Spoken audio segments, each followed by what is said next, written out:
because I love ethanol, and I love what it smells like, and I love the way it makes my car go. Everything about it is great. It's clean. It cleans the inside of my car out. It's a beautiful fuel. But we don't have freedom of choice. This is a basic American thing along the federal interstate system. There's a monopoly in existence right there alongside the road. Every time you get off the road, you enter a monopoly zone. It's called big oil. There's no reason why every fuel stop that has more than 4 fuel pumps cannot have an E85 pump. There's just no reason for it. It gives Americans freedom to choose the fuel they use so that they can decide how much CO2 they want to put in the atmosphere. And the other thing the farmers said to me is, you know, things really are changing. The climate's changing. We can't get the same yields, or we get too much rain, we get a drought, we get this. It's climate chaos. This is a direct result of CO2, unless you don't believe me and 99% of the scientists. It's a truth. These things are happening because there's science behind them. It's real. So we have a chance to change that. And that's what this is really about. That's what I really feel the strongest about, is that's what ethanol can do. That's what ethanol and electricity and the bioelectric transportation model could do, replacing fossil fuels in America. There is a way out, and we are it.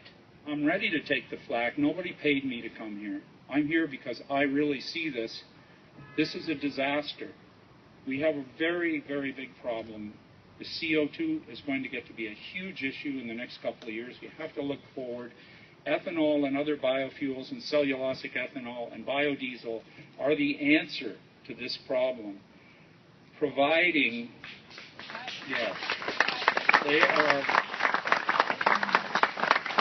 will provide what we need. But we also have to be careful how we grow it. We have to be careful. We have to be as sustainable as we can be and be regenerative and let the land breathe and let the land bring back the humus that is half of the CO2 causing global warming comes from the earth, not from cars. So even though we're the answer, we got to be careful that we don't become the problem. You can leave some of it so that we replenish the land, but a lot of that can go back into making more fuel. There's such a great future there.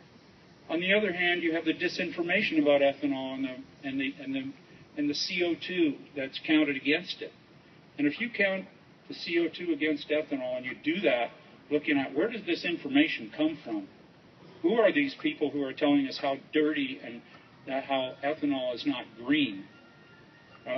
I think it's the oil companies. And the only thing about their product that is green is the money that goes into campaigns, that pays for our representatives. We have to hold these people to task. They're our people. They're our representatives. Please don't let them forget who they work for.